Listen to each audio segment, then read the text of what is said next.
Alright, first off. Anyways, hey guys, so apologies. I started shooting and I totally forgot to hit the record button.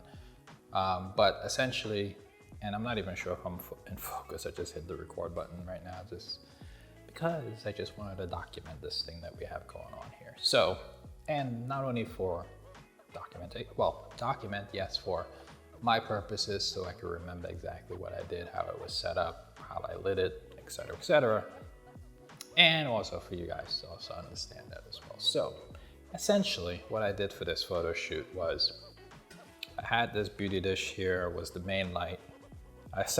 Initially I had a grid on this light, and the grid was basically focusing the light too much and I needed to have a little bit more spread, okay?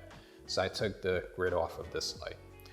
I introduced this prop as a bicycle that my daughter had for years that was just in the garage, and we decided just to use it just because. We also use this bench, beach bench also in the shot. And while I initially start out with this beach bench to do the shot, and I thought it was just a little bit too plain, too plain vanilla. And then I introduced the bike. I started to use the bike in the foreground to introduce, like, you know, add it into the storyline if you would. And then after I added in the bike in the foreground, then I basically brought the bike in as the main prop, okay? Then I got rid of the chair. The next light that I introduced was here, the background light. Now, I just tossed this light here, no particular rhyme or reason. Well, the rhyme or reason is just for separation, for clarity. And I just put the gel on here, so the CTO gel, just to add a bit of color, because I love color. You could just do it just plain white light, I guess, you know, that's totally fine as well. But that's all I have. This is the 8200 light on here. And I always forget the power, so I'm gonna tell you what the power is now. So you know, this is at 1/16 power on this light. Let me tell you what this light is. This light is at 1/64 power, so that's what this light is at. And then this light here, which is basically just firing off into the ceiling of my white ceiling here. This is acting as a fill light and just filling in the shadows on the subject. So it's just firing off into the ceiling, and this light is at 1/16 power. And that's what this light is at. And that's pretty much it. And in terms of just my composition, I was just trying to fight to make sure, or just ensure that I could just have just the background in the shot, because I'm shooting this in my garage and, you know, there's not much going on in the garage, so it's better if I just isolate everything if I can to the backdrop. But some of those wider shots actually look really, really good when I incorporated the entire bike into the scene. So if those shots happen to make it into this video, then basically I picked some of those. But yeah, they look really, really good. Other than that, that was it. That's the whole setup on this particular, this last shoot that you just saw. So hope that was helpful.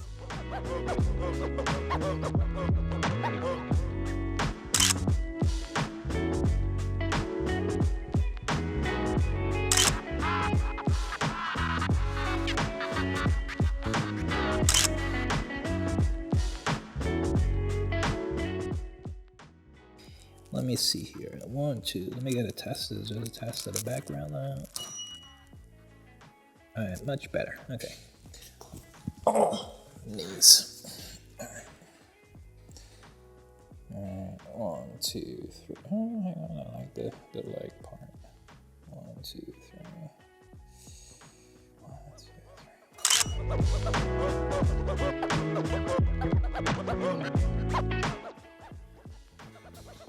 There we go. 1, 2, 3. Hold that, don't move. Go back. 1, 2, 3.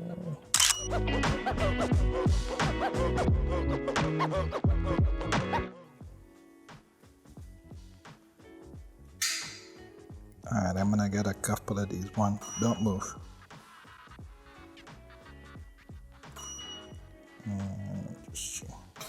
Actually, don't move, don't move.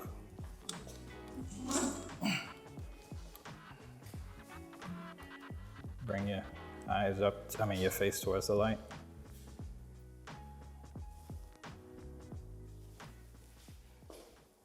Alright. Drop your hands. Like how you were leaning back before. Yeah. 1, 2, 3.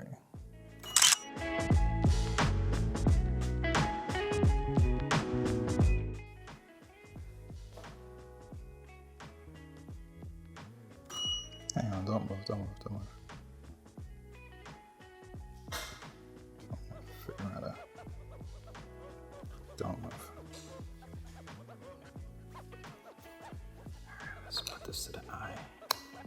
It's better. 1,